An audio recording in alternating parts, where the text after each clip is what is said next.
नमस्कार दोस्तों, लर्न अभिटेक में आपका स्वागत है। आज हम आधुनिक भारतीय इतिहास की एक नई सीरीज स्टार्ट करेंगे। ये आर ओ के जो आपके क्वेश्चन है उसमें बहुत इंपॉर्टेंट होगा। ठीक है, चलिए हम लोग स्टार्ट करते हैं। तो सबसे पहले उसके तथ्यात्मक नोट्स हैं वो पढ़ लेते हैं, इसके बाद हम लोग उसके जो क्वेश्चन हैं उस पर आएंगे।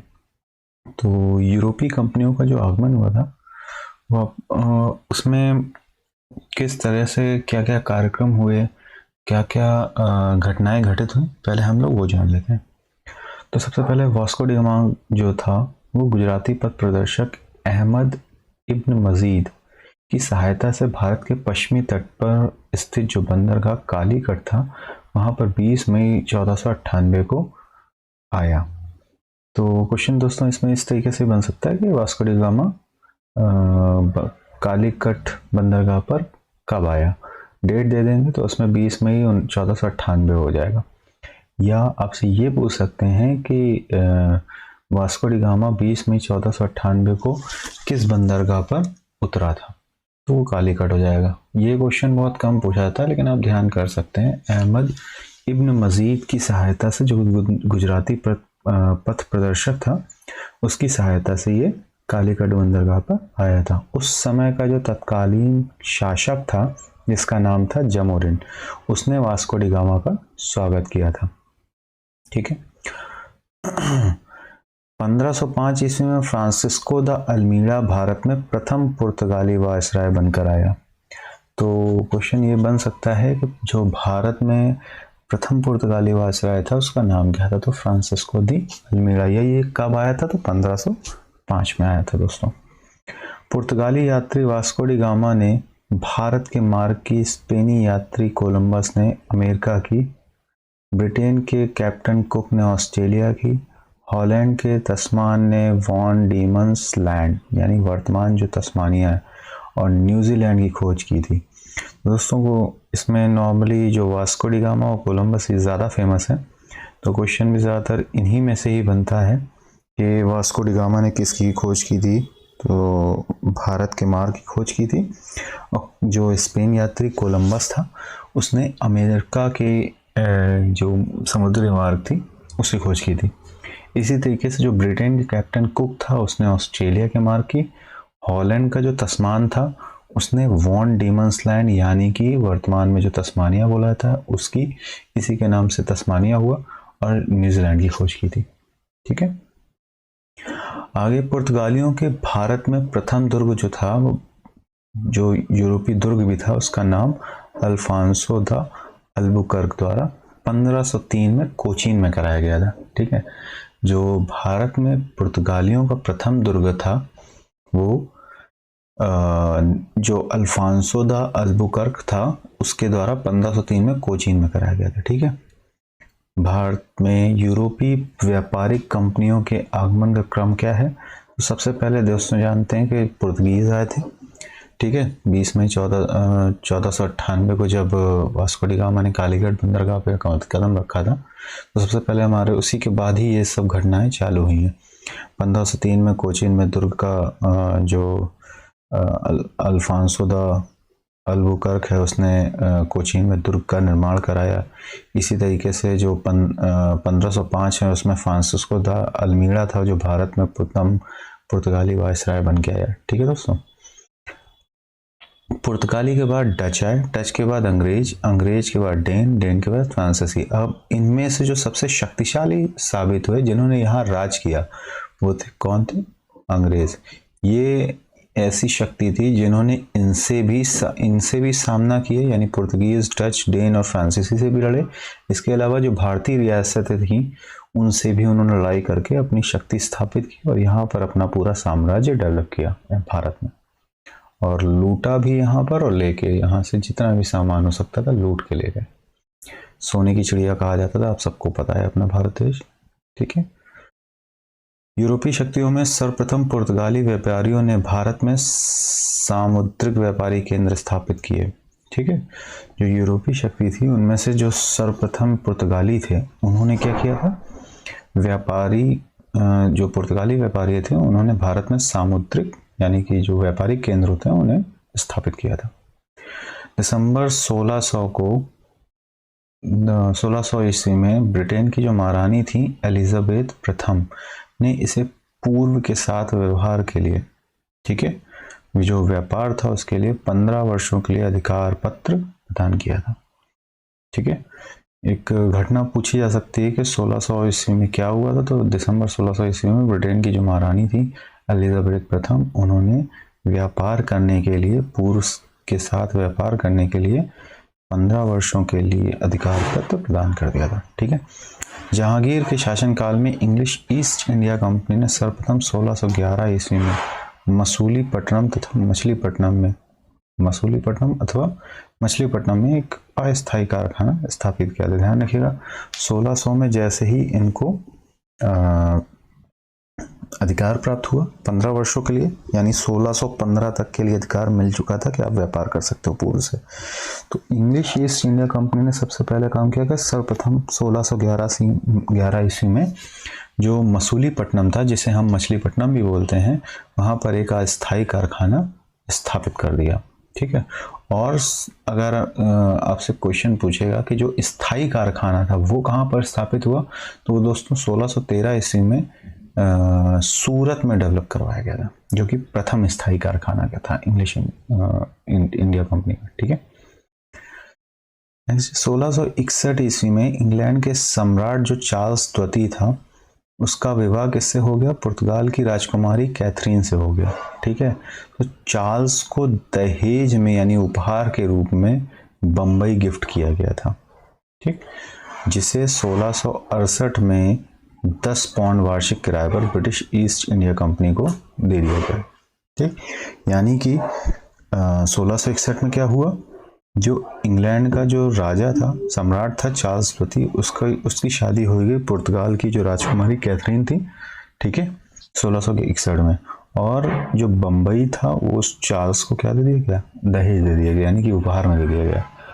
1668 में क्या किया गया, जो चार्ल्स द्वितीय था उसने क्या किया, 1668 में अपना जो बम्बई उसको मिला था, उसको 10 पाउंड वार्षिक किराए पर ब्रिटिश ईस्ट इंडिया कंपनी को सौंप दिया कि जाओ तुम इससे जो भी कमाना माना है वो करो, हमें तुम साल में 10 पाउंड दोगे। ठीक है, एक तरीके से किराए पर उठा दिया उसको। ठीक, ये भी क्वेश्चन इंपॉर्टेंट है, ध्यान रखिएगा, मैं स्टार बना दे रहा हूँ, ये इंपॉर्टेंट है। एक आपका, ये दोनों भी बहुत इंपॉर्टेंट है, इनमें से कुछ भी पूछते हैं। ठीक है, नेक्स्ट है लुई 14 के मंत्री काल्बर्ट द्वारा 1664 ईस्वी में फ्रेंच ईस्ट इंडिया कंपनी की स्थापना की गई। ठीक है, जो लुई 14वां था उसने 1664 ईस्वी में फ्रेंच ईस्ट इंडिया कंपनी की स्थापना कर दी। भारत में पुर्तगाली शक्ति का वास्तविक संस्थापक था अल्बुकर्क। ठीक है, जो अगर आपसे पूछता है कि पुर्तगाली शक्ति का वास्तविक संस्थापक कौन था, तो वो तो अल्बुकर्क था। ब्लैक होल की घटना 20 जून 1756 ईस्वी को बंगाल के नवाब सिराजुद्दौला के समय हुई थी। ब्लैक होल में हुआ ये था कि जनरली जो अंग्रेज थे, कुछ अंग्रेज़ों को 146 अंग्रेज़ों को लगभग उठा के एक कमरे में बंद कर दिया गया था, और जिसमें वहाँ पर जो बहुत कम ही लोग बच पाए थे, बाकी सब मर गए थे दम घुटने से। ठीक है, इसी घटना को लगभग ब्लैक होल घटना बोलते हैं। ठीक है, जेड हॉलवेल, जो शेष जीवित रहने वाले में से एक था, के अनुसार 18 फीट लंबे तथा 14 फीट 10 इंच चौड़े कक्ष में 146 अंग्रेज बंदी बंद कर दिए गए। अगले दिन उनमें से केवल 23 ही बच पाए थे। ठीक है, 1774 ईस्वी में बंगाल का प्रथम गवर्नर जनरल वॉरेन हेस्टिंग को बनाया गया। अच्छा, एक चीज़ और, ब्लैक होल को ध्यान रखिएगा, थोड़ी सी इंपॉर्टेंट है ये, इसको ध्यान रखिएगा। ठीक है, ब्लैक होल की घटना 20 जून 1756 ईस्वी को हुई थी। ठीक है, 1774 ईस्वी में बंगाल का जो प्रथम गवर्नर जनरल था वो वॉरेन हेस्टिंग को बनाया गया था। ये भी क्वेश्चंस पूछ लिया जाता है कि बंगाल का प्रथम गवर्नर जनरल किसे बनाया गया था? वॉरेन हेस्टिंग को बनाया गया था। रेगुलेटिंग एक्ट 1773 के द्वारा सर्वप्रथम कलकत्ता में एक सर्वोच्च न्यायालय की स्थापना की गई। इसमें एक मुख्य न्यायाधीश तथा 3 अन्य न्यायाधीशों की व्यवस्था की गई थी। 1773 में रेगुलेटिंग एक्ट आया था, तो उसमें क्या हुआ था कि जो कलकत्ता का जो सर्वोच्च न्यायालय था उसकी स्थापना की गई थी। उसमें एक न्यायाधीश रहेगा तथा 3 अन्य उसके जो सपोर्टिव न्यायाधीश होते हैं जिसे कहते हैं वो रहेंगे। ठीक है, यह उच्चतम न्यायालय 1774 में गठित किया गया तथा एलिजा इम्पे इसके मुख्य न्यायाधीश बन गए। तो इसके जो मुख्य न्यायाधीश थे, क्या नाम था उसका, एलिजा इम्पे। और जो इनके 3 अन्य जो न्यायाधीश थे वो कौन थे, चैम्बर्स, लिमिस्टर और हाइड। ठीक है, ये चीज ध्यान रखिएगा। आगे, बॉम्बे, मद्रास और कलकत्ता उच्च न्यायालयों की स्थापना ब्रिटिश संसद द्वारा पारित भारतीय उच्च न्यायालय अधिनियम 1861 के तहत 1862 ईस्वी में की गई। तो जो बॉम्बे, मद्रास और कलकत्ता उच्च न्यायालयों की स्थापना हुई ब्रिटिश संसद द्वारा पारित भारतीय उच्च न्यायालय अधिनियम 1861 के तहत 1862 ईस्वी में की गई थी। ठीक है, इस चीज को ध्यान रखिएगा कि बॉम्बे, मद्रास और कलकत्ता उच्च न्यायालयों की स्थापना ब्रिटिश संसद द्वारा पारित भारतीय उच्च न्यायालय अधिनियम 1861 के तहत की गई थी। 61 के तहत 1862 में की गई थी। ठीक है,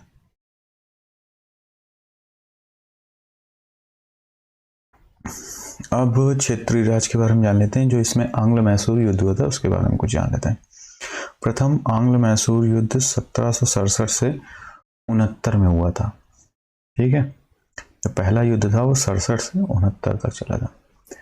यह युद्ध 4 अप्रैल 1769 में मद्रास की संधि के साथ खत्म हुआ था। ये क्वेश्चन पूछा जा सकता है कि प्रथम आंग्ल मैसूर युद्ध कब खत्म हुआ या किसके द्वारा खत्म हुआ। तो मद्रास की संधि के द्वारा खत्म हो गया था, समाप्त हुआ था, या 4 अप्रैल 1769 में खत्म हुआ था। ठीक है, द्वितीय आंग्ल मैसूर युद्ध हुआ था 1780 से 84। देखिए 1767 से 69 तक ये चला।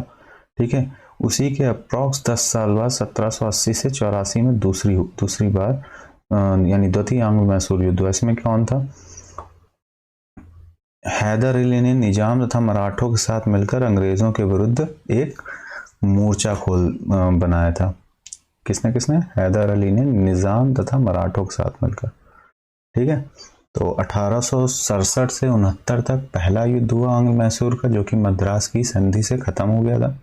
ठीक है, दूसरा 1780 से 84 तक युद्ध हुआ, जिसमें से जो वहां उस वक्त का जो नवाब था और मराठा था वो दोनों हैदर अली के साथ, निजाम और मराठा हैदर अली के साथ मिलकर युद्ध लड़े। टीपू सुल्तान ने श्रीरंगपट्टनम को अपनी राजधानी बनाई, यहाँ जैकोबिन क्लब की स्थापना की और उसका सदस्य बना। साथ ही उसने अपनी राजधानी में फ्रांस और मैसूर की मैत्री का प्रतीक एक स्वतंत्रता का वृक्ष रोपा। ठीक है, टीपू सुल्तान ने क्या किया, श्रीरंगपट्टनम को अपनी राजधानी बना दिया और जो जैकोबिन क्लब की एक स्थापना कर दी। अब पूछ सकता है जैकोबिन क्लब की स्थापना किसने की, टीपू सुल्तान ने की थी और वो उसका सदस्य भी बना था। इसके साथ साथ क्या हुआ था कि जो राजधानी फ्रांस और मैसूर की मैत्री का प्रतीक स्वतंत्रता का वृक्ष रोपण।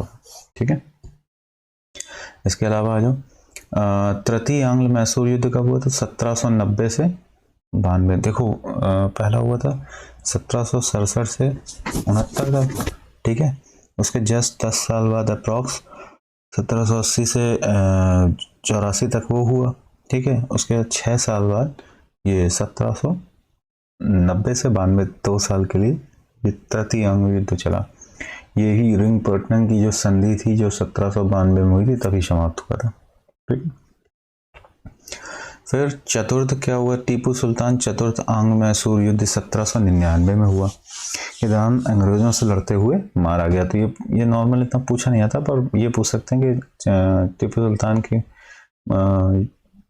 मौत किस आंग्ल मैसूर युद्ध में हुई थी। तो चौथा जो हुआ था 1799 उसमें मारा गया था अंग्रेजों से लड़ते हुए। रणजीत सिंह ने कोहिनूर हीरा किससे लिया था, शाह शुजा से प्राप्त किया था। 1793 में कॉर्नवालिस ने भू राजस्व की स्थायी बंदोबस्त प्रणाली को प्रारंभ किया था। पूछ सकते हैं कि भू राजस्व की स्थायी बंदोबस्त प्रणाली किसने प्रारंभ की थी, तो वो लॉर्ड कॉर्नवालिस था, उसने 1793 में स्टार्ट की थी। रैयतवाड़ी व्यवस्था की जन्मदाता कौन था? टॉमस मुनरो और कैप्टन रीड थे। ये ध्यान रखिएगा दोस्तों, रैयतवाड़ी व्यवस्था का जन्मदाता था टॉमस मुनरो और कैप्टन रीड। ठीक है। महलवाड़ी पद्धति में भू राजस्व व्यवस्था कृषक के साथ नहीं बल्कि प्रत्येक ग्राम अथवा महल जागीर का एक भाग के साथ स्थापित की जाती थी। जो महलवाड़ी पद्धति में भू राजस्व व्यवस्था कृषक के साथ नहीं बल्कि प्रत्येक ग्राम अथवा महल यानी जागीर का एक जो भाग होता था के साथ स्थापित की जाती थी। इसको फिर से समझिएगा, जो महलवाड़ी पद्धति में जो भू राजस्व व्यवस्था कृषक के साथ नहीं होती थी बल्कि प्रत्येक ग्राम था अथवा महल जागीर का एक जो भाग होता था के साथ स्थापित की जाती थी। ठीक है।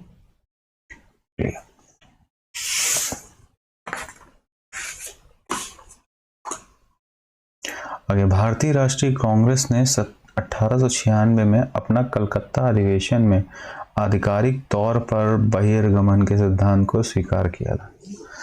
तो 1896 में जो कलकत्ता अधिवेशन हुआ था 1896 का, उसमें आधिकारिक तौर पर बहिर्गमन के सिद्धांत को किसने स्वीकार किया था? भारतीय राष्ट्रीय कांग्रेस यानी INC।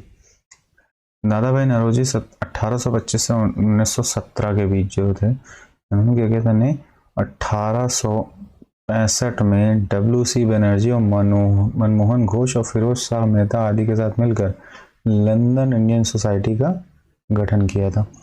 ठीक है, पूछ सकता है नॉर्मल एक क्वेश्चन कि लंदन इंडियन सोसाइटी का गठन किसके द्वारा किया गया? तो दादा भाई नौरोजी के द्वारा।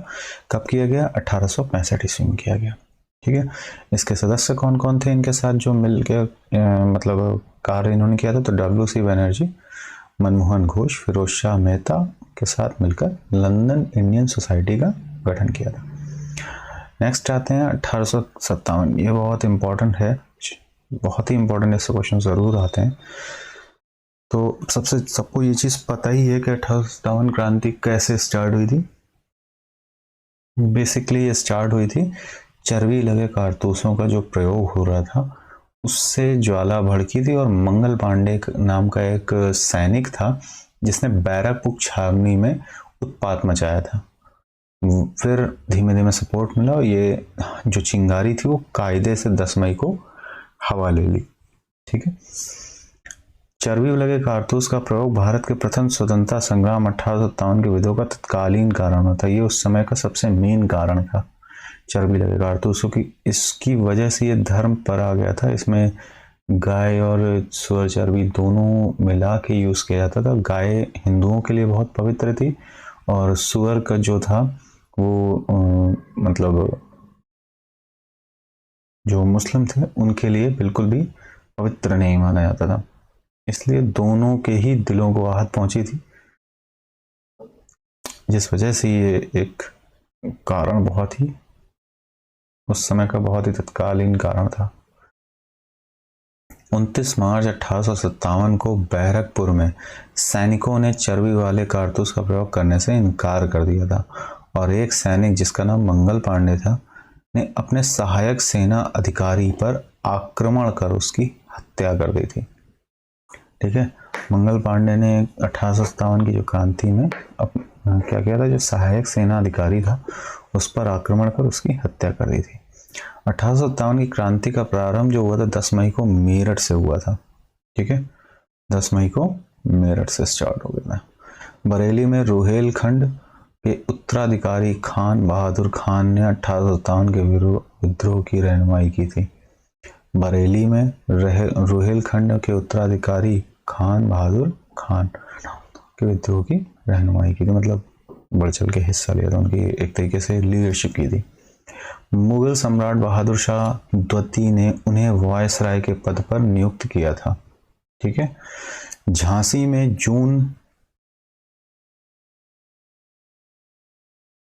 झांसी में जून 1857 में रानी लक्ष्मीबाई के नेतृत्व में विद्रोह की शुरुआत हुई। झांसी से रानी लक्ष्मीबाई ने शुरुआत कर दी थी। कानपुर में 5 जून 1857 को नाना साहब को पेशवा मानकर स्वतंत्रता संग्राम की यानी स्वतंत्रता की संग्राम की घोषणा करी गई। सामाजिक सुधारों के अंतर्गत विधवा पुनर्विवाह अधिनियम 1856 कैनिंग के समय में आया था, यानी उसी के समय में पारित हुआ था। ये क्वेश्चन बनता है। इससे दोस्तों आराम से और कायदे से ध्यान लगा के पढ़िएगा, क्योंकि 1857 का कोई भी प्रश्न बन सकता है और क्वेश्चन ज़रूर बनते हैं, इसमें आते ज़रूर हैं, क्योंकि ये बहुत इम्पोर्टेंट टॉपिक है। अपने यहाँ जो क्रांतिकारी घटनाएं हुई थी वो यहीं शुरू हुई थी। वी.डी. सावरकर ने अपनी पुस्तक the Indian war of independence 1857 में इस विद्रोह को सुनियोजित स्वतंत्रता संग्राम की संज्ञा दी थी। किसने? वी.डी. सावरकर ने। बुक का नाम the Indian war of independence 1857, ठीक है। कहा था सुनियोजित स्वतंत्रता संग्राम, इसकी जो एक संज्ञा दी गई थी वी.डी. सावरकर द्वारा। 1857 के भारतीय स्वतंत्रता आंदोलन के सरकारी इतिहासकार सुरेंद्र नाथ सेन थे, जिसकी पुस्तक 1857 प्रकाशित हुई थी। ये क्वेश्चन भी पूछ सकते हैं कि 1857 में भारतीय स्वाधीनता आंदोलन के जो सरकारी इतिहासकार थे कौन थे? तो सुरेंद्र नाथ सेन थे। इनकी पुस्तक 1857 जो थी वो 1857 में प्रकाशित हुई थी।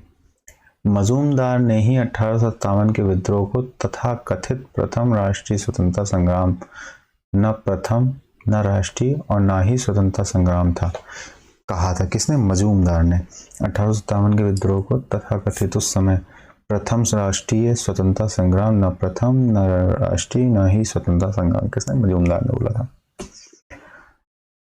ठीक है। इसके बाद इसमें कुछ अन्य जन आंदोलन भी हैं दोस्तों। हम पहले 1857 के कुछ क्वेश्चंस कर लेते हैं, इसके बाद हम अपने जो अन्य जन आंदोलन इनको पढ़ेंगे। पहले हम यहाँ तक कुछ क्वेश्चंस हैं उनको कर लेते हैं। ईस्ट इंडिया कंपनी और बंगाल के नवाब, इसमें दो सूचियाँ दे रखी हैं, उनको किस तरह से हम देखते हैं। चलिए, सबसे पहले है पांडिचेरी, फिर गोवा, ट्रांकेबार और सद्रास दे रखा है, ठीक है। तो जो पांडिचेरी है, पांडिचेरी का क्या होगा? सबसे पहले फ्रेंच। गोवा में कौन आए थे? पुर्तगीज। फिर ट्रांकेबार में डेनिश, और बचा हुआ सद्रास में डच, ठीक है। तो दोस्तों आंसर क्या हो जाएगा इसका? ए 2 3 4 1 सही सुमेल, ठीक है।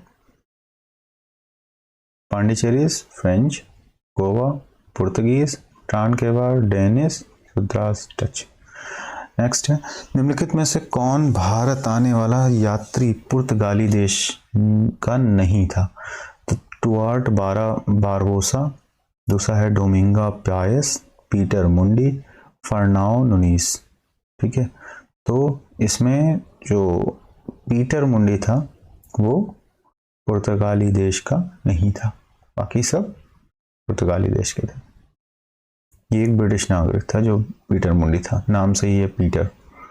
भारत में अंग्रेजों की सफलता तथा फ्रांसीसियों की असफलता के कारण के संदर्भ में कौन सा कथन सही है? ठीक, पहला कहेंगे अंग्रेजों को बंगाल विजय से अपार धन एवं जनशक्ति मिली, ये बिल्कुल सही बात है, ठीक, बिल्कुल सही बात है। दूसरा, अंग्रेजों की बेहतर नौसैनिक ताकत, बिल्कुल सही है ये भी। तो 1 और 2 दोनों सही। भारत में अंग्रेजों की सफलता के कई कारण थे, उनमें बेहतर नौसैनिक ताकत, बंगाल पर नियंत्रण से अपार जनधन की प्राप्ति हुई और कंपनी की विभिन्न इकाइयों में समन्वय योग्य नेतृत्व आदि भी शामिल था। उनके पास जो नेतृत्व की क्षमता थी वो भी बहुत उच्च कोटि की थी, इसीलिए वो हम पर इतने साल तक शासन करने के लिए बाध्य हो पाए। भारतवर्ष में ब्रिटिश साम्राज्य का संस्थापक कौन था? जो मेन संस्थापक था वो रॉबर्ट क्लाइव था। ब्रिटिश साम्राज्य का संस्थापक रॉबर्ट क्लाइव को माना जाता है। क्यों? क्योंकि इसने प्लासी का 1757 का जो युद्ध था, बंगाल में नवाब सिराजुद्दौला को पराजित कर पहली बार ब्रिटिश प्रभुत्व की नींव रखी थी 1757 ईस्वी में। ठीक है। सबसे अधिक निर्णायक युद्ध जिसने अंग्रेजों के भारत में प्रभुत्व को संस्थापित किया था, वो था बक्सर का युद्ध। ठीक है। 22 अक्टूबर 1764 को अंग्रेजों ने मीर कासिम, अवध के नवाब सुजाउद्दौला तथा दिल्ली के मुगल सम्राट शाह आलम द्वितीय की सम्मिलित सेना को बक्सर के युद्ध में परास्त किया। इन युद्ध में अंग्रेजों की कमान मेजर हेक्टर मुनरो के हाथ में थी। इस युद्ध के परिणाम ने प्लासी के निर्णयों पर मुहर लगा दी थी। भारत में अब अंग्रेजों को चुनौती देने वाला कोई दूसरा नहीं था। इलाहाबाद तक का प्रदेश अंग्रेजों के अधिकार में आ गया तथा दिल्ली का मार्ग भी खुल चुका था। बक्सर का युद्ध भारतीय इतिहास में निर्णायक साबित हुआ था। पी रॉबर्ट्स ने बक्सर युद्ध के बारे में कहा है कि प्लासी की अपेक्षा बक्सर को भारत में अंग्रेजी प्रभुता की जन्मभूमि मानना कहीं अधिक उपयुक्त है, क्योंकि यहीं से उनका पूरी जो चुनौती थी वो आगे देने वाला कोई रहा नहीं। यहाँ से उन्होंने अपनी प्रभुत्ता पूरी तरह से स्थापित कर ली थी भारत पर। यदि बक्सर के युद्ध के परिणाम को देखा जाए तो कहा जा सकता है कि यहाँ प्लासी की विजय अंग्रेजों की कूटनीति का परिणाम थी। वहीं बक्सर की विजय को इतिहासकारों ने पूर्णतः सैनिक विजय बताया। प्लासी के युद्ध ने अंग्रेजों की प्रभुता बंगाल में स्थापित की, परंतु बक्सर के युद्ध ने कंपनी को एक अखिल भारतीय शक्ति का रूप दे दिया। ठीक है।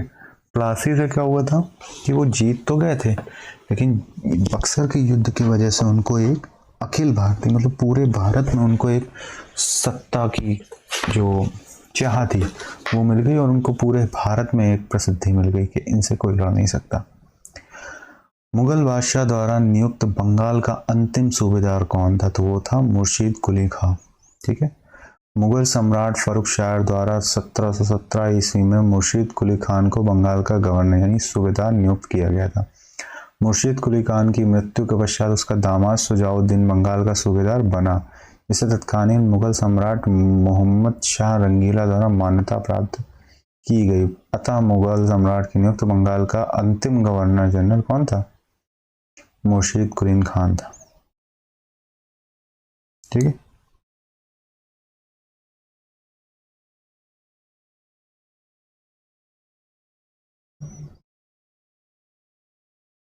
इसके बाद प्लासी का युद्ध लड़ा गया था कब?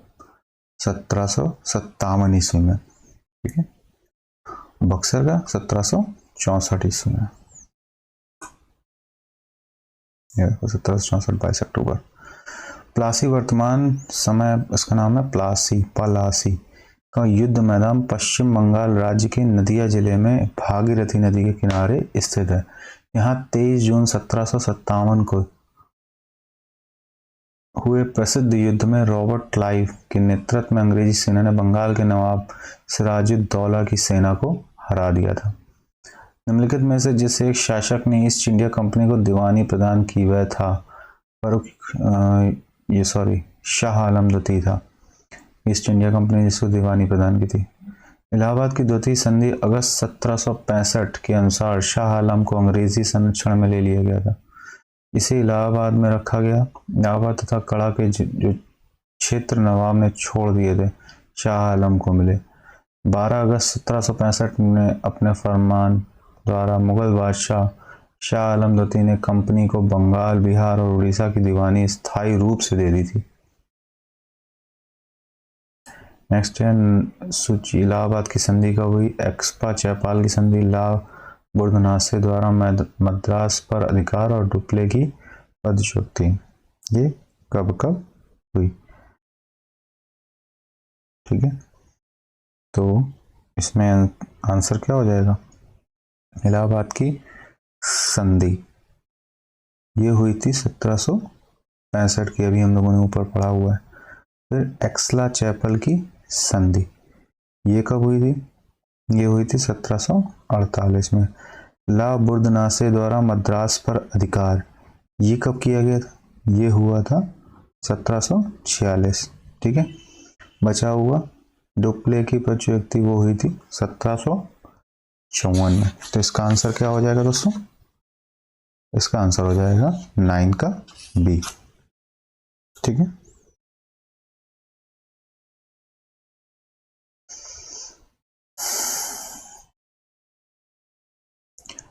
नेक्स्ट, सिख राज का अंतिम राजा कौन था? ये थे दलीप सिंह। महाराजा दलीप सिंह सिख राज साम्राज्य के अंतिम शासक थे। इन्होंने 1843 से 1849 तक का शासन किया है, ठीक है। इसके बाद है गवर्नर, गवर्नर जनरल और वायसराय। तृतीय आंग्ल मराठा युद्ध संबंधित है किससे? तो लॉर्ड हेस्टिंग से, ठीक है। तृतीय आंग्ल मराठा युद्ध 1817 से 1818 ईस्वी जो लॉर्ड हेस्टिंग से संबंधित है। पेशवा बाजीराव द्वितीय ने कोरेगांव एवं किर्की के युद्ध में हारने के बाद फरवरी 1818 में अंग्रेजों के समक्ष समर्पण कर दिया था। तृतीय आंग्ल मराठा युद्ध के समय गवर्नर जनरल लॉर्ड हेस्टिंग था, ठीक है। तो पहला कब हुआ था? 1767 से 1769। दूसरा कब हुआ? 10 साल बाद, ठीक। 1780 से 1784। तीसरा कब हुआ? 6 साल बाद, 1790 से 92, ठीक है। ये आंग्ल मराठा है, वो मैसूर था, ठीक है। नेक्स्ट, निम्नलिखित में से किस वर्ष प्रयागराज उत्तर प्रदेश के किले पर अंग्रेजों का अधिकार स्थापित हुआ? आंसर है 1797। अवध के नवाब शादत अली ने 1797 ईस्वी में प्रयागराज इलाहाबाद का किला अंग्रेजों को सौंप दिया था, ठीक है। नेक्स्ट है, ब्रिटिश साम्राज्य में अवध का विलय हुआ कब? वर्ष 1856 ईस्वी में अवध का विलय हुआ। किसने करवाया था? लॉर्ड डलहौजी ने। डलहौजी 1848 से 56 ईस्वी ने अवध के नवाब वाजिद अली शाह पर कुशासन का आरोप लगाकर फरवरी 1856 ईस्वी में अवध अंग्रेजी राज्य में विलय कर लिया। डलहौजी ने अवध के विलय की योजना बहुत दक्षतापूर्वक बनाई। उसने अपने अधिकारियों को वहां के शासन का जांच करने के लिए भेजा। उसके बाद एक रिपोर्ट बनाई जिसमें उसको लंदन भेजा और लंदन भेज के उससे गृह सरकार की अनुमति ले ली। और जो भी उसकी तैयारी थी वो इतनी तत्पर थी, इतने अच्छे से काम किया था उसने कि अपने इस कार्य को डलहौजी ने इन शब्दों को उचित ठहराया। यदि अंग्रेज सरकार इस प्रकार के कुशासन को उसमें करोड़ों लोग पिस रहे हैं जिसमें अधिक समय तक चलाने में सहायता देती है तो यह मानव और ईश्वर दोनों की दृष्टि में दोषी होगी। अवध के अतिरिक्त डलहौजी के व्यपगत सिद्धांत के अंतर्गत विलय किए प्रदेश कौन कौन से थे? वो 17 था, 1848 में किया। जैतपुर, संबलपुर जो कि 1849 में 3 किए, 1850 में बघाट किया, उदयपुर में 1852, झांसी 1854, नागपुर 1854 तथा करौली 1855 ईस्वी में उसने अपने अधीन कर लिया था अंग्रेजों के। अवध सल्तनत के हिंदू नायब वजीर के संदर्भ में निम्नलिखित कथनों में से कौन सा सही है? पहला, राजा टिकैत राय नवाब आसफुद्दौला के अर्थ मंत्री थे। सही बात है। अवध के नवाबों के राज्य में सामान्यतया कतिपय हिंदू जातियों के लोगों को उच्च स्थान प्राप्त था। यह भी बिल्कुल सही है, तो दोनों ही सही। राजा टिकैत राय नवाब आसफुद्दौला के दीवान या अर्थ मंत्री थे, ठीक है। अवध के नवाबों के राज्य में हिंदू अधिकारियों को भी उच्च पदों पर नियुक्त किया जाता था।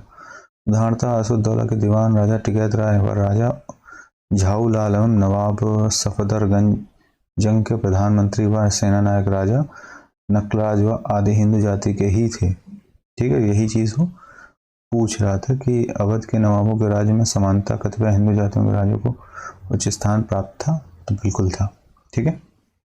नेक्स्ट है, निम्नलिखित में से कौन सा युग्म सही सुमेलित नहीं है।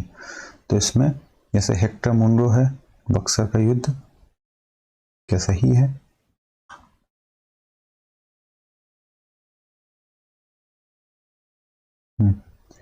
हेक्टर मुनरो, बक्सर युद्ध सही है, बिल्कुल सही है। हेक्टर मुनरो, बक्सर का युद्ध, ठीक है।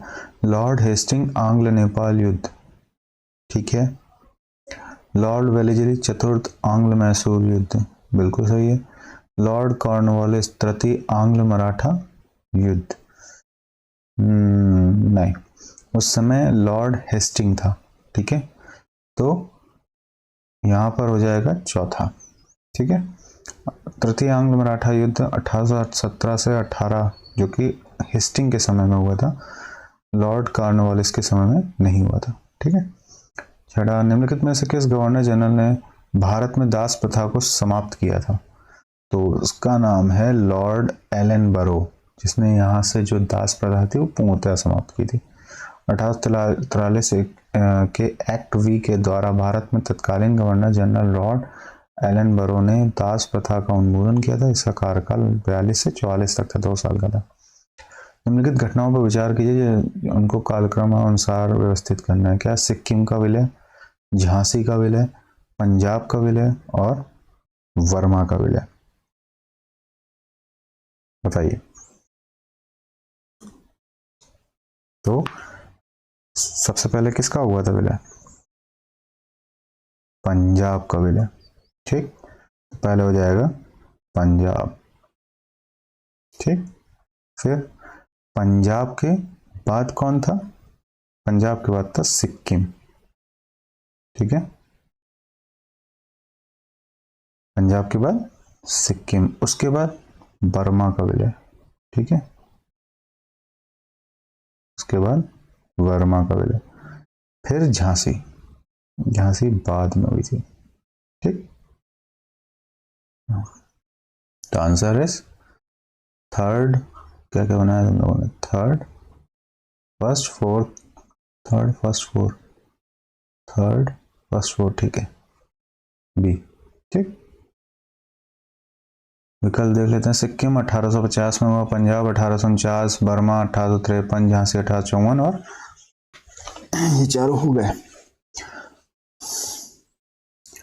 1850 में सिक्किम का आंशिक क्षेत्र दार्जिलिंग और तराई का कुछ भाग था का ब्रिटिश भारत में विलय हुआ था। उसी तरह प्रथम आंग्ल बर्मा युद्ध 1826 में असम, मणिपुर, कछार और अराकन प्रांत आदि क्षेत्रों का ब्रिटिश में विलय हुआ था। द्वितीय आंग्ल बर्मा युद्ध द्वारा 1853 में पेंगू का विलय कर लिया गया था। तृतीय आंग्ल बर्मा युद्ध द्वारा संपूर्ण बर्मा का विलय भारत में कर दिया गया था, ठीक है। नेक्स्ट, सूची 1 और सूची 2, इसको सम्मिलित करना है। तो द्वितीय आंग्ल मैसूर युद्ध, द्वितीय आंग्ल फ्रांसीसी युद्ध, द्वितीय आंग्ल मराठा युद्ध, द्वितीय आंग्ल अफगान युद्ध, इसमें से कौन सा सही है?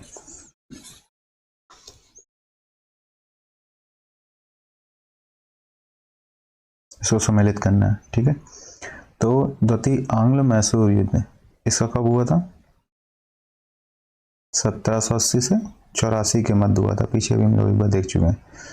द्वितीय आंग्ल फ्रांसीसी युद्ध ये कब हुआ था? ये हुआ था 1750 से 54 के मध्य। द्वितीय आंग्ल मराठा युद्ध ये कब हुआ था? ये हुआ था 1803 से 1805। चतुर्थ ये हुआ था 1878 से 80 के मध्य, ठीक है। तो आंसर हो जाएगा पहला, ठीक। नेक्स्ट, लॉर्ड कॉर्नवालिस स्थायी बंदोबस्त, लॉर्ड वेलेजली सहायक संधि, लॉर्ड हेस्टिंग द्वितीय आंग्ल मराठा युद्ध और लॉर्ड विलियम वेंटिक 1829 का 17वां रेगुलेशन। तो इसमें क्या कह रहा है? जो सही सुमेलित नहीं है, तो कौन सा हुआ? सही सुमेलित नहीं है,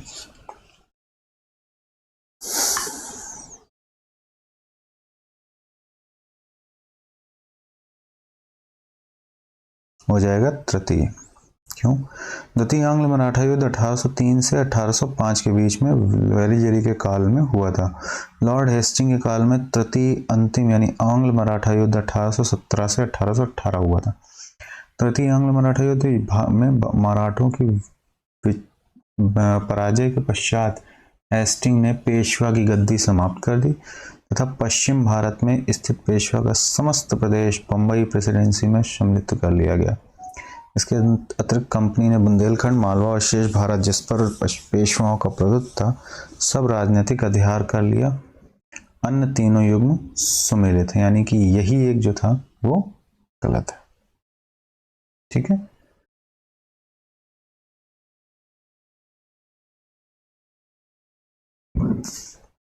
नेक्स्ट, निम्नलिखित में से कौन सा युग्म सही सुमेलित नहीं है? स्थानीय स्वशासन लॉर्ड लिटिल, ठीक है, सहायक संधि लॉर्ड वेलेजली, राज्य अपॉर्चुनिटी लॉर्ड डलहौजी और स्थायी बंदोबस्त लॉर्ड कॉर्नवालिस। तो पहला है स्थानीय लॉर्ड लिटिल। इसमें क्या है देखो, लॉर्ड रिपन के कार्यकाल में प्रस्तुत स्थानीय प्रशासन 1882 ईस्वी में भारत में आधुनिक स्थानीय स्वशासन का प्रारंभ माना जाता है। किसमें? लॉर्ड रिपन के कार्यकाल का। ठीक है, लॉर्ड रिपन को स्थानीय स्वशासन का पिता भी कहा जाता है। ठीक है, बाकी सब सही है। ये ध्यान रखना, सहायक संधि लॉर्ड वेलेजली, राज्य अपॉर्चुनिटी लॉर्ड डलहौजी के समय में, जब ऊपर अभी हम देख के आए। स्थायी बंदोबस्त किसमें था? Lord Cornwallis. और जो स्थानीय स्वशासन था वो किसके बाद अंतर्गत आता है? लॉर्ड रिपन को। क्लाइव का पुनः भारत आगमन, क्या घटनाओं पर विचार? इलाहाबाद की संधि, बक्सर का युद्ध, वॉरेन हेस्टिंग का भारत का गवर्नर बनना। तो इसमें सबसे पहले क्या हुआ था? इसका आंसर सही नहीं है। सबसे पहले घटनाएं किस तरीके से नहीं, देखिए, बक्सर का जो युद्ध था वो 22 अक्टूबर 1764 को हुआ था। ठीक, 22 अक्टूबर 1764। और क्लाइव का पुनः आगमन जो हुआ था वो 1765 में हुआ था। ठीक है, क्लाइव का पुनः आगमन 1765 में हुआ था। इलाहाबाद की संधि भी 1765 में ही हुई थी। ठीक है, इलाहाबाद की संधि भी 1765 में हुई थी। वॉरेन हास्टिंग जो था, जो भारत का गवर्नर बना था, वो 1772 में बना था। ठीक, ये इसकी सारी चीजें। इस प्रश्न में क्या था? वॉरेन हास्टिंग को भारत का गवर्नर बताया गया है, जो कि त्रुटिपूर्ण है। वह 1772 में बंगाल का गवर्नर तथा 1774 में बंगाल का गवर्नर जनरल बना था। अतः कोई भी जो काल है वो सही नहीं है, यानी क्वेश्चन क्या है? गलत है। ठीक है,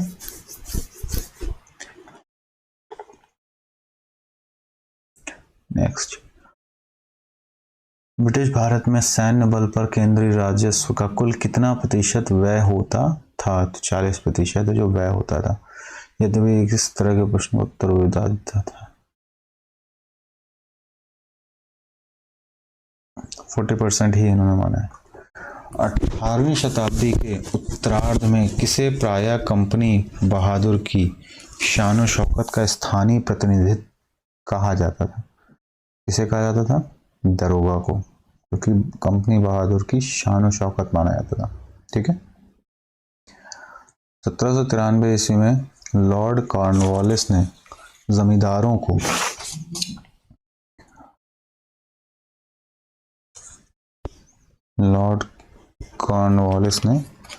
जमींदारों को उनके पुलिस कर्तव्यों से अलग कर प्रत्येक 20 से 30 वर्ग मील के क्षेत्र में थाना स्थापित किया तथा दरोगा नामक पुलिस अधिकारी नियुक्त किया। दरोगा की नियुक्ति एवं पर्यवेक्षण मजिस्ट्रेट द्वारा किया जाता था। किसान दरोगा को कंपनी बहादुर की शान शौकत का स्थानीय प्रतिनिधि मानते थे। उस समय दरोगा का क्या कहा जाता था? कंपनी बहादुर की शान शौकत। ठीक है, जो किसके अंडर में था? मजिस्ट्रेट के पर्यवेक्षण मजिस्ट्रेट द्वारा किया जाता था। अंग्रेजों के विरुद्ध बनारस विद्रोह का नेतृत्व किसने किया था? वो था राजा चेत सिंह। ठीक है, जो बनारस विद्रोह था राजा चेत सिंह द्वारा 1781 में किया गया था। इस विद्रोह में तत्कालीन गवर्नर जनरल वॉरेन हेस्टिंग ने अपने सैनिकों के साथ भागकर चिनार के किले में शरण ली थी, मतलब बच गया था।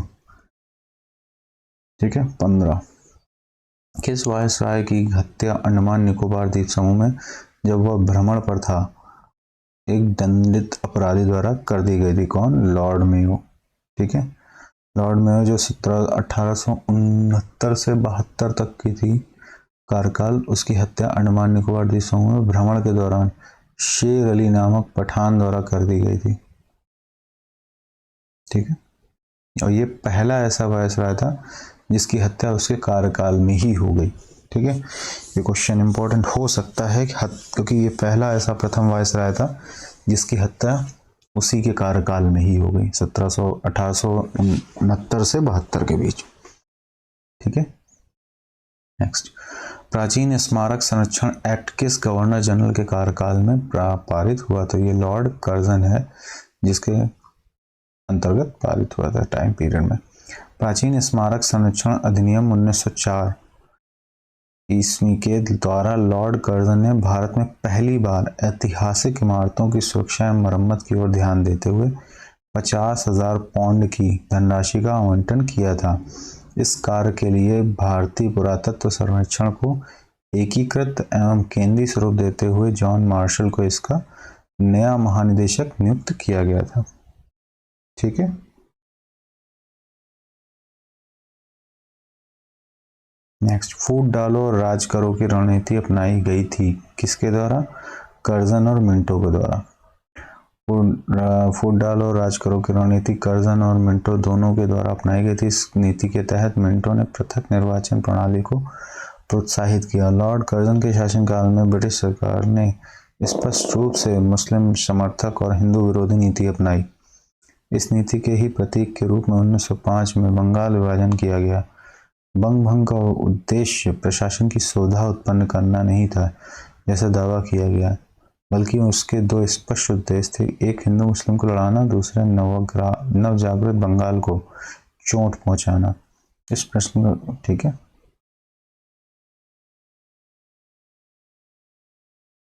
नेक्स्ट है, ब्रिटिश भारत की राजधानी का कलकत्ता से दिल्ली स्थानांतरण किसके काल में क्रियान्वित हुआ? ये था लॉर्ड हार्डिंग के टाइम पे। ठीक है, जिसने कलकत्ता से दिल्ली स्थानांतरित की थी। जो लॉर्ड हास्टिंग के समय में भारत की राजधानी कलकत्ता से दिल्ली स्थानांतरित किया गया था, वायसराय लॉर्ड हार्डिंग 1911 में जॉर्ज पंचम और महारानी मेरी को भारत बुलाया और दिल्ली के भव्य दरबार का आयोजन किया। इसे दिल्ली दरबार द्वितीय के नाम से जाना जाता है। इसी दरबार में बंगाल विभाजन को रद्द कर दिया गया, तो कलकत्ता से दिल्ली राजधानी के स्थानांतरण की घोषणा की गई। ठीक है,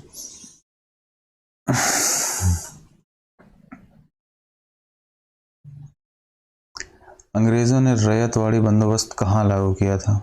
ये था मद्रास और बम्बई प्रेसिडेंसी में, जहाँ पर रैयतवाड़ी बंदोबस्त लागू किया था मद्रास और बम्बई में। स्थायी भूमि बंदोबस्त या जमींदार के प्रथा के बाद अंग्रेजों द्वारा भारत में भू राजस्व वसूली हेतु लागू की गई दूसरी व्यवस्था रैयतवाड़ी व्यवस्था ही थी। इस व्यवस्था के जन्मदाता टॉमस मुनरो और कैप्टन रीड थे, जिन्होंने सर्वप्रथम इसे तमिलनाडु के बारामल क्षेत्र में लागू किया था। तत्पश्चात यह व्यवस्था मद्रास, मुंबई के कुछ हिस्सों में, पूर्वी बंगाल, असम आदि में लागू की गई। इस प्रथा के अंतर्गत रैयतों को भूमि के मालिकाना तथा कब्जाकारी अधिकारों के दिए गए। ये प्रत्यक्षता सरकार को भू राजस्व का भुगतान करने के लिए उत्तरदायी थे। इस व्यवस्था ने कृषक भूस्वामित्व की स्थापना की। इसके अंतर्गत कुल ब्रिटिश भारत के भू क्षेत्र का लगभग 51% हिस्सा शामिल था। इस व्यवस्था के अंतर्गत लगान की वसूली कठोरता से की जाती थी तथा लगान की दर भी काफ़ी ऊंची थी। इसका परिणाम यह हुआ कि कृषक महाजनों के चंगुल में फंस जाता था, जो कालांतर में महाजनों किसानों के मध्य संघर्ष का प्रमुख कारण बनता था। नेक्स्ट है, निम्न में से किसने निकास के सिद्धांत का प्रतिपादन किया था? तो वो थे दादा भाई नौरोजी।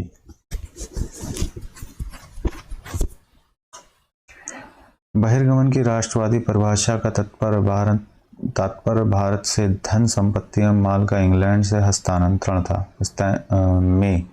इंग्लैंड में हस्तांतरण था बहिर्गमन की राष्ट्रवादी परिभाषा का तात्पर्य। इसके बदले में भारत को इसके समतुल्य कोई भी आर्थिक, वाणिज्यिक या भौतिक प्रतिलाभ नहीं होता था। इस प्रकार भारतीय दृष्टिकोण से बहिर्गमन का अर्थ था आयात की तुलना में अधिक निर्यात होना। दादा भाई नौरोजी ने धन के बहिर्गमन के सिद्धांत से सबसे पहले और सर्वाधिक प्रखर प्रतिपादन थे।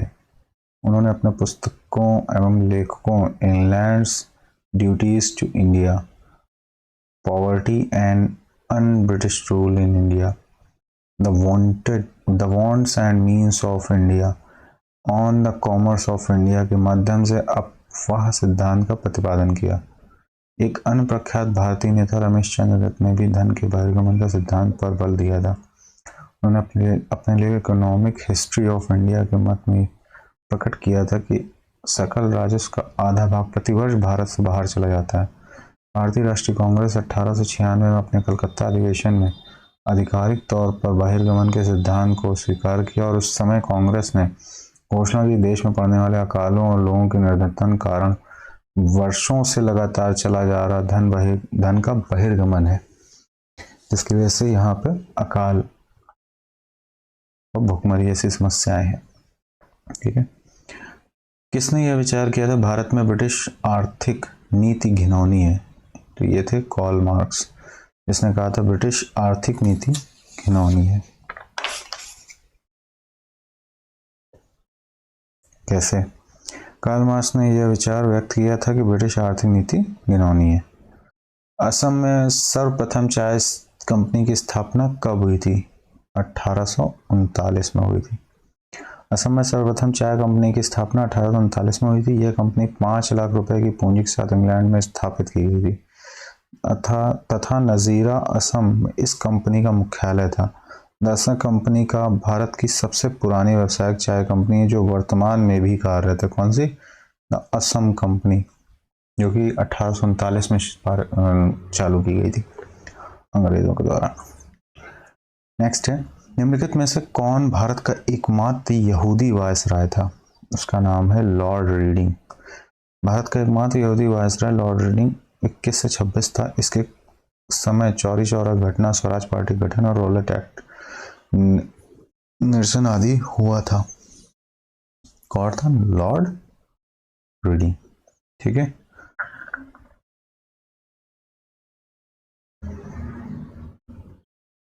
दोस्तों आज हम 1857 की जो क्वेश्चंस हैं उसको कंप्लीट करने के बाद फिर आगे हम जो अन्य जन आंदोलन थे उसको पढ़ेंगे, उसके बाद फिर उसके क्वेश्चंस करेंगे। ये एक आखिरी पैरा है क्वेश्चंस का, उसको हम कंप्लीट कर लेते हैं।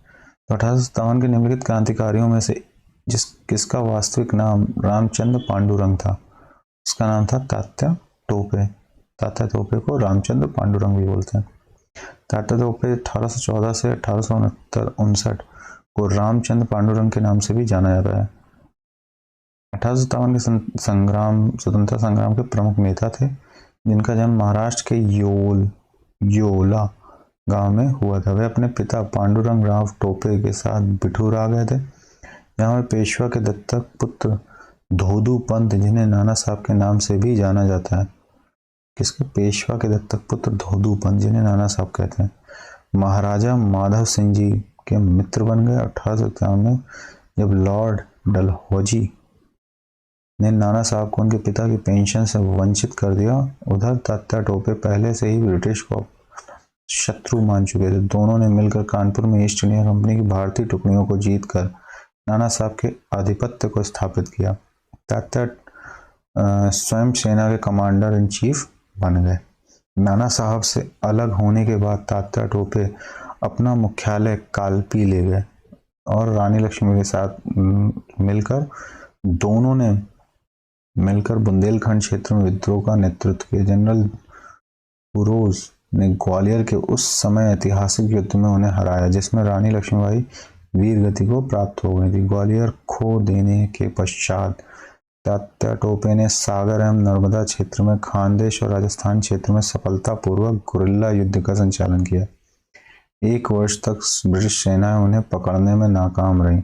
अंततः उनके एक विश्वसनीय मित्र मान सिंह ने उन्हें धोखा देकर उस समय पकड़वा दिए जब वे पारों के जंगलों में अपने कैंप के शयन कर रहे थे। यहाँ से उन्हें पकड़कर शिवपुरी लाया गया, जहाँ सैनिक अदालत द्वारा 18 अप्रैल 1859 को उन्हें फांसी दे दी गई। ठीक है, तो इसके बाद नेक्स्ट है, तो सूचियां हैं जैसे नाना साहब दिल्ली, नवाब हामिद अली खान कानपुर, मौलवी अहमूद उल्लाह लखनऊ, मनीराम दीवान असम। तो इसका सही सुमेल क्या होगा? नाना साहब कहाँ के थे? नाना साहब दोस्तों कानपुर के थे। नवाब हामिद अली खान ये दिल्ली के थे। इसके बाद मौलवी महमूद उल्लाह ये लखनऊ के थे। ठीक है, और मनीराम दीवान ये असम के थे। ठीक है, तो आंसर हो जाएगा ए का 2, बी का 1, ए का 2, बी का 1, सी का 3 यानी कि डी। नेक्स्ट है,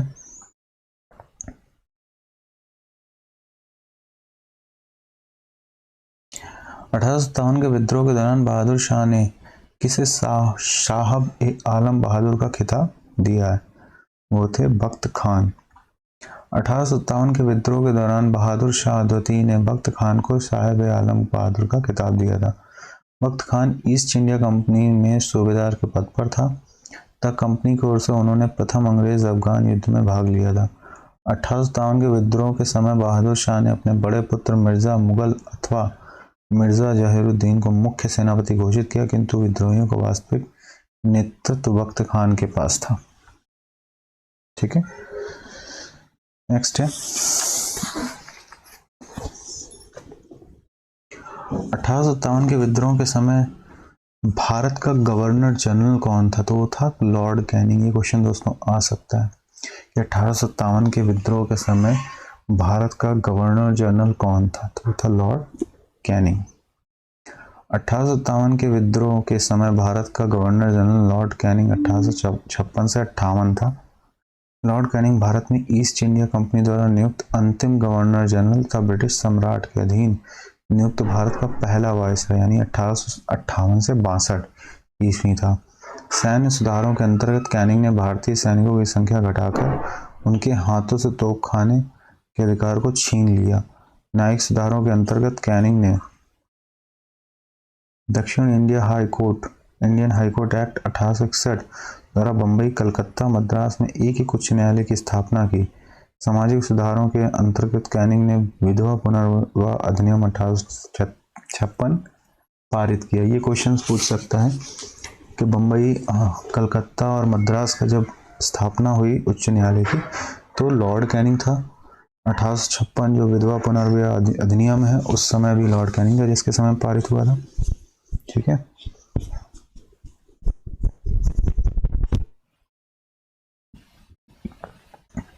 इतनी चीजें दोस्तों आपको क्लियर हो गई होंगी।